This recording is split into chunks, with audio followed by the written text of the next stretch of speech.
السلام علیکم ورحمۃ اللہ وبرکاتہ۔ آج جس ٹاپک پہ ویڈیو بنا رہی ہوں میں، بیسیکلی اس چیز سے متعلق ہے کہ ایک ٹرم یوز ہوتی ہے وراثت کے حصوں کی تقسیم میں۔ اگر اس طرح کی سچویشن موجود ہو کہ اخیافی بہن بھائی جو ہیں ان کا وراثت میں کیا حصہ بنتا ہے، آیا کہ بنتا ہے کہ نہیں بنتا ہے، اس صورت میں کہ ماں جو ہے اس کی ڈیتھ ہو جاتی ہے، تو سب سے پہلے تو یہ جاننا ضروری ہے کہ جو اخیافی بہن بھائی ہیں اس سے مراد کیا ہے۔ اخیافی جو ہے ایک ایسی نوعیت ہے کہ انہیں ماں شریک بہن بھائی بھی کہا جاتا ہے، یعنی کہ ماں شریک بہن بھائی کہ جن کی ماں تو ایک ہوتی ہے اور باپ الگ الگ ہوں۔ اب اخیافی بھائی اگر ایک ہو تو اخیافی بھائی کو 1/6 حصہ ملے گا۔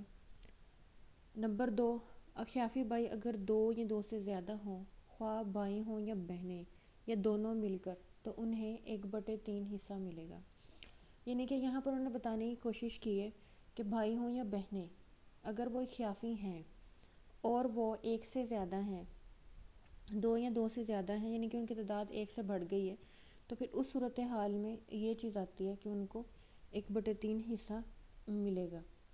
اور اگر ایک سنگل ہے تو پھر اس کو 1/6 حصہ ملے گا۔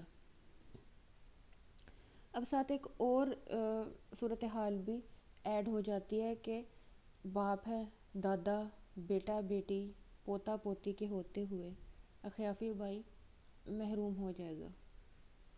اسی طرح اخیافی بہن کے بھی یہی 3 احوال ہیں۔ تو یہ صورتحال ہے۔ اس صورت کے میں جب اخیافی بہن بھائی ہوں تو ان کو کیا حصہ ملے گا وراثت میں؟ ماں شریک بہن بھائی یعنی جن کی ماں ایک ہو اور باپ الگ الگ ہوں۔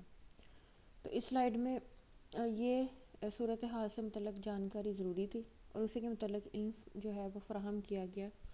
تو مزید سلائیڈ جو ہے مزید حصوں کے بارے میں بنائی جائیں گی۔ السلام علیکم ورحمۃ اللہ وبرکاتہ۔